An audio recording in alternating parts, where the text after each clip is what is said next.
Assalamualaikum warahmatullahi wabarakatuh. Apa kabarnya sahabatku? Mudah-mudahan sehat selalu, khususnya umat muslim yang berpuasa. Mudah-mudahan puasanya diterima oleh Allah Subhanahu wa Ta'ala. Amin, Allahumma amin.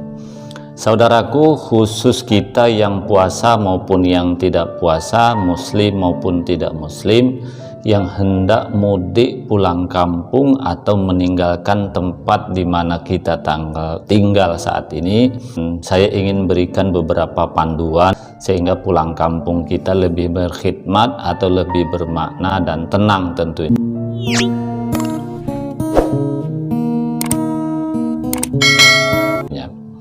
Saudaraku, yang pertama adalah titipkan rumah kita kepada RT setempat atau tetangga atau siapapun yang dapat dipercaya, tetapi tetangga tetap diberitahu. Misalnya ketika kita hendak pulang kampung, rumah yang akan kita tinggal itu kita jangan hanya sekedar tiba-tiba pergi begitu. Titip dengan RT, RW, misalnya Pak RT, Pak RW, saya mau pulang kampung, tolong lihat-lihat rumah saya, walaupun itu sekedar basa-basi. Kemudian dengan tetangga sebelah sekedar pamitan, ya begitu. Tetapi ada orang khusus yang ditugaskan menghidupkan lampu atau mematikan lampu kita kalau rumah itu akan ditinggal dalam waktu lama atau tidak ada satupun orang yang berada di rumah tempat kita merantau. Itu satu. Yang kedua, jangan lupa berdoa, ya. Kan ada doa keluar rumah, ada doa mau berjalan supaya selamat, karena doa adalah kekuatan bagi kita orang-orang yang beriman tentunya, ya.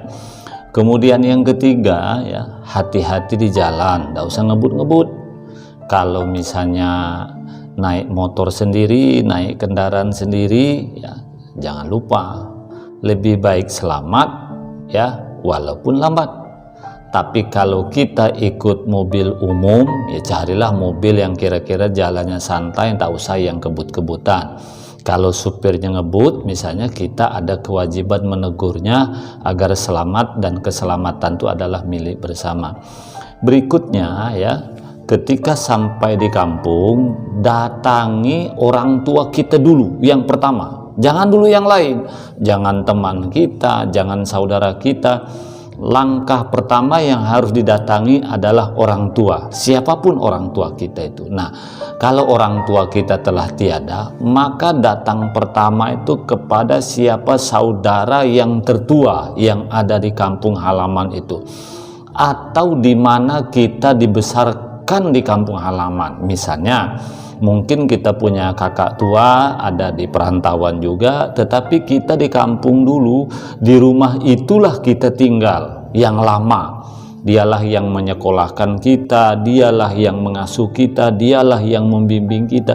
Itulah yang didatangi pertama, jangan yang lain-lain dulu. Jadi intinya, orang tua, orang yang dituakan, atau orang yang telah berjasa dalam hidup kita, itulah yang didatangi pertama.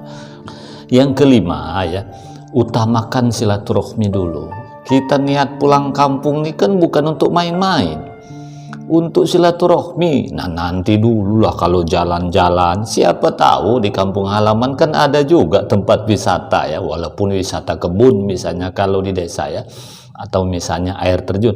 Itu soal kedua, tapi utamakan silaturahmi ini dulu. Makanya kalau bisa sebelum pulang kampung kita, teman-temanku, saudaraku, itu dicatat siapa saja yang harus didatangi, jika perlu ditelepon sebelum datang, sebelum kita datangi. Jadi sebelum kita pulang, ini kan waktu terbatas, paling kita punya waktu katakanlah 6 hari, 1 minggu. Itu sebelum pulang kampung kita catat dulu siapa saja yang akan kita datangi. Jika perlu, ya, dalam sehari itu cepat tuntas. Dan ketika kita silaturahmi jangan terlalu lama-lama, sehingga kita semua orang yang dituju dapat semua. Andaikan ada waktu cukup, silahkan datang lagi orang keluarga yang menurut kita butuh pembicaraan lama. Jadi utamakan silaturahmi, bukan jalan-jalan, bukan yang lain-lain. Kemudian jangan lupa di kampung ini kita pastikan berziarah. Mungkin orang tua kita telah tiada, jangan lupa berziarah. Mungkin orang tua kita masih hidup, ya. Mungkin ada adik kita telah meninggal dunia, ya. Saudara kita, paman kita, atau siapa saja yang telah meninggal dunia, atau guru kita yang telah tiada, atau tokoh-tokoh kampung yang telah tiada. Karena kita bisa seperti ini karena mereka. Jadi jangan lupa berziarah, walaupun sekedar berdoa, ya, mencabuti rumputnya, menyiramkan di atas air, di atas pusaranya menggunakan air. Itu ketika kita pulang kampung. Berikutnya, jangan pamer harta. Keluarga di kampung itu atau siapapun akan menganggap kita tidak baik, kan dosa kalau kita memamerkan harta, kesombongan. Lalu bagaimana? Ya biasa aja. Kalau pakai baju baru, ya pakai baju biasa aja, sepatu biasa saja. Kalau menggunakan perhiasan jangan berlebihan. Kalau kita mau pulang kampung menggunakan mobil, ya biasa saja. Jangan usah pula kita ceritakan kepada yang lain. Misalnya, saya kalau di perantauan bisa beli mobil, kalau di kampung saya tak akan punya apa-apa. Diceritakan pula harga mobil ini mahal, ya jarang orang punya. Itu kan pamer namanya. Ya bisa aja, boleh punya mobil, boleh punya apapun, tapi biasa aja, jangan sombong. Artinya jangan menunjukkan kita ini lebih hebat daripada orang di kampung. Misalnya bawa tas kemana-mana pergi, padahal di kampung untuk apa bawa tas? Kalau di Batam mungkin pergi arisan, pergi taklim, segala macam. Kalau di kampung enggak usah, tas tuh pakai sederhana aja. Kalau harus pakai, tapi jangan berlebihan. Khususnya ibu-ibu. Ya, begitu juga anak-anak perempuan, anak kita. Ajarkan anak kita jangan sok pamer.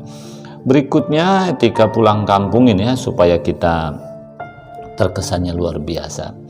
Jangan menjelekkan budaya atau kebiasaan orang kampung.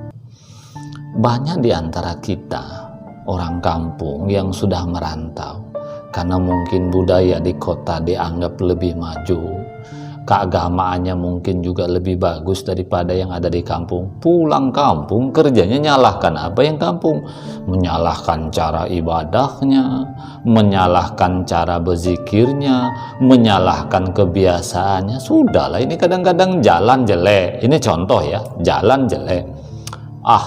Mana kampung ini kok tak ada pembangunan sama sekali. Itu jadi walaupun itu jelek jalan, ya kita diam saja, takut ngomong salah nanti mereka benci pula dengan kita. Ya biasa saja, kalau mau mengkritik, kritiklah pada waktu timing yang tepat. Ini pulang kampung, sudahlah, apa yang ada di kampung itu biarkan saja. Kan banyak di kampung tuh ketika lebaran misalnya kita mengadakan kumpul bersama-sama, cara menyajikan makan, cara ngomongnya, segala macam, kan tentu beda dengan kita yang di kota. Perbedaan-perbedaan yang ada di kampung dengan tempat kita merantau, tolong yang di kampung jangan disalahkan apalagi dijelekkan. Bagaimanapun kan kita hidup karena di kampung juga dulu kan. Biarkan saja, itulah budaya yang ada ya. Berikutnya, supaya kita enak pulang kampung ini ya, kalau bisa bersedekah ya kepada anak yatim ya yang ada di kampung halaman. Cari anak yatim itu orang-orang miskin, misalnya masjid, tidak perlu banyak, sesuai dengan kemampuan kita saja. Apa 2 sak semen, anak yatim apa 50 ribu, yang penting ada. Karena bagaimanapun kita bisa seperti ini karena mereka berdoa semuanya. Tak usah dulu bicara warisan atau masalah-masalah yang akan menimbulkan permasalahan. Jadi pulang kampung kita ini murni silaturahmi lebaran. Ini kadang-kadang pulang kampung nambah pula niat menyelesaikan masalah warisan. Itu warisan itu penyelesaiannya di lain waktu dan kesempatan. Apakah tidak boleh? Boleh kalau ada kesepakatan. Contoh, kesepakatan ahli waris ya. Misalnya kita punya harta peninggalan orang tua ya, katakanlah kebun, kita 4 bersaudara ya. 4 bersaudara ini sepakat dulu, misalnya Dek, kalau kita bicara masalah warisan, sepakat tidak? Sepakat semua ahli waris, silahkan bicarakan. Tapi jangan terkesan ada yang dipaksa. Tapi kalau tidak sepakat, close, tidak usah ngomong itu. Karena masalahnya beda nanti. Lebaran ini murni kita silaturahmi saja, menjalin persaudaraan. Bukan hanya masalah warisan ya, yang lain-lain juga. Kan banyak di antara kita nih. Misalnya hutang orang tua, ada segala sesuatu yang mungkin saling menyinggung. Dulu dek beradik mungkin punya hutang. Kan biasa kita hidupin ya. Itu jangan dibicarakan dulu. Penyelesaiannya di lain waktu saja. Kemudian tetaplah tampil apa adanya seperti kita di kampung. Maksud saya, kita kan bisa saja nanti sedang pulang kampung ada keluarga meninggal dunia. Kita jangan gara-gara ada di perantauan tak datang pula. Walaupun orang di kampung itu yang meninggal, hubungan saudara juga tidak ada, hubungan teman juga tidak ada, tapi kita berada di kampung itu, ya datangi, ikut takziah. Misalnya kampung kita kebetulan tetangga sebelah ada yang mengadakan sedekah, apa syukuran lahirkan anak, apa syukuran khitanan. Walaupun kita tidak diundang pernikahan, ada tetangga misalnya menikah di kampung pesta, kita tak diundang. Nah, kita lihat ini kira-kira kalau saya datang orang tuh marah apa tidak. Memang betul kata hadis Nabi ya, kita tidak boleh menghadiri undangan yang kita tidak diundang. Itu kan tafsirnya kalau kita hadir akan menimbulkan masalah. Contoh rapat, rapatnya rapat tertutup ya, tiba-tiba kita nyelonong pula, itu dosa. Nah, tapi kalau pesta pernikahan, syukuran, pindah rumah, anak khitanan ya, saya kira walaupun kita tidak diundang, bukan karena mereka tidak mau mengundang kita, karena memang kita sedang ada di perantauan, mereka tidak tahu kita akan pulang kampung. Jadi apapun yang ada di kampung, gotong royong, sama-sama, mandi, biasa aja kita. Jangan seperti orang tamu pula. Kita ini pulang kampung itu sama dengan rumah sendiri, bukan tamu, betul. Walaupun kita baru, tapi kita seperti ada di kampung saja, bersahaja saja. Kalau ada waktu, orang tua ke kebun, ikut ke kebun, bantu mereka, seperti itu ya. Kemudian ketika kita pulang kampung, jangan lupa ya, jangan lupa datangi guru kita. Ya, guru kita itu apa? Guru ngaji kita, guru SD kita, atau siapa saja yang kita anggap dituakan, imam masjid, buya-buya, pimpinan pondok pesantren, pimpinan surau-surau yang ada di kampung, kita datangi sekaligus minta doa, minta berkahnya, kira-kira seperti itu. Jangan lupa ya, bisa ngaji kita, bisa huruf A, B, C, D sampai Z, karena guru SD kita yang ada di kampung kan. Jangan lupa itu. Selanjutnya ya, kita tidak usah mendatangi tempat atau orang yang akan merusak hubungan silaturahmi. Silaturahmi keluarga kita langsung atau silaturahmi dengan keluarga yang ada di kampung halaman. Contohnya, kita mendatangi mantan kita. Kita mengadakan reunian mantan kita. Sementara pasangan sah kita tidak setuju. Itu jangan ya. Atau kita mendatangi musuh orang tua kita. Contoh, kan kita nggak tahu orang tua kita itu, jangan-jangan ada masalah di kampung dengan orang yang akan kita datangi. Tapi musuh orang tua kita itu katakanlah teman kita, saudara kita juga malahan. Jadi intinya yang tidak disukai orang tua kita, kalau bisa tidak usah didatangi kecuali minta izinnya. Bapak, Ibu, saya mau pergi ke situ, boleh apa tidak? Cuman kalau kata orang tua kita, jangan, ya jangan. Kalau kata orang tua kita, datang saja nak, tapi jangan lama-lama. Nah, seperti itu ya, itu baru silahkan. Tapi kalau orang tua kita tidak ridho, jangan. Begitu juga kalau kita nak datang ke rumah mantan kita. Memang repot juga kalau mantan kita itu depan rumah kita ya, atau tetangga. Tapi intinya, pasangan kita itu harus tahu bahwa kita pergi ke situ kalau memang mau pergi ke situ, atau aja pasangan kita. Intinya jangan sampai membangunkan macan yang sedang tidur ya, jangan sampai kita ini niatnya baik tapi berakibat tidak baik. Kemudian ketika kita nanti pulang kampung ya, pastikan kita membuat dokumen. Dokumen apa ya? Dokumen kita perjalanan, misalnya pergi ke tempat ini, foto. Tapi ingat, foto yang biasa-biasa, bukan foto yang aneh-aneh. Apa itu foto yang aneh-aneh? Misalnya kalau di kampung itu kita selpang ala anak kota atau mak-mak milenial, itu kira-kira akan menimbulkan masalah. Jangan, biasa aja foto, misalnya foto sama-sama, foto sudah ya, nggak usah macam-macam. Terus dokumen ini yang kira-kira tidak menimbulkan masalah. Apa itu tidak menimbulkan masalah? Contoh, misalnya ada adik-beradik kita atau keponaan kita di kampung ini kelahi, ribut, biasalah namanya adik-beradik saudara, direkam pula. Nah itu jangan. Ada misalnya budaya kita di kampung, misalnya mandi, bukan mandi telanjang ya, tapi mandi agak telanjang di sungai, maklumlah di kampung, itu pula didokumentasikan. Nggak usah. Misalnya ada tempat-tempat tertentu yang menurut kita tidak baik, menurut budaya itu kalau dipoto menimbulkan masalah, jangan.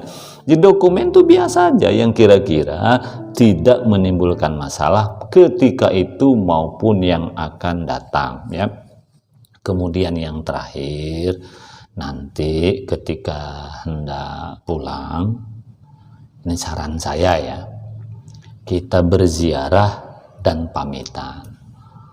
Nah, kalau kita punya modal, cara ziarahnya semua keluarga yang dekat-dekat saja itu dikumpulkan di rumah tua kita, kita doa bersama-sama. Jadi artinya kita tidak perlu mendatangi lagi ke kuburan orang tua atau sanak famili kita yang telah tiada, dan kita tidak perlu lagi mendatangi keluarga yang sudah kita datangi, tapi mereka kita undang di mana rumah tua kita, kitalah yang membiayai sekedar kuehnya misalnya, tak penting mewah, yang penting ada. Nah pada acara itu ya nanti kita ingin menyampaikan, Bapak Ibu sanak famili, besok saya nak pamit lagi pergi merantau gitu ya. Mohon doa, mohon izin ya, mudah-mudahan kita sehat selalu, panjang umur, dan suatu saat kita bisa berjumpa kembali dalam sambutan kita itu ya. Karena kita tidak ada yang tahu apakah kita bisa pulang kampung lagi berikutnya, bukan? Tidak ada yang tahu. Ya, sekaligus mendoakan sanak famili kita yang telah meninggal dunia ya. Kalau bisa, kalau memang itu kuburan orang tua kita, kita yang seharusnya bertanggung jawab, titiplah uang sedikit kepada siapa yang dituakan di kampung itu, sekedar untuk mengurus kuburan orang tua kita, sekedar untuk menyirami kuburan orang tua kita, walaupun sebulan sekali, mencabuti rumputnya dan lain segala macamnya. Saudaraku, itulah kira-kira panduan kita pulang kampung. Mudah-mudahan kita, keluarga kita yang di kampung, tentu dalam keadaan sehat walafiat dan dimudahkan semua urusannya. Dan kita tentu pulang kampung ini bukan yang terakhir kalinya. Dan saudara kita yang kita temui di kampung bukan yang terakhir kalinya. Semuanya insya Allah sehat selalu dan sama-sama panjang umur. Cukup sekian. Wassalamualaikum warahmatullahi wabarakatuh.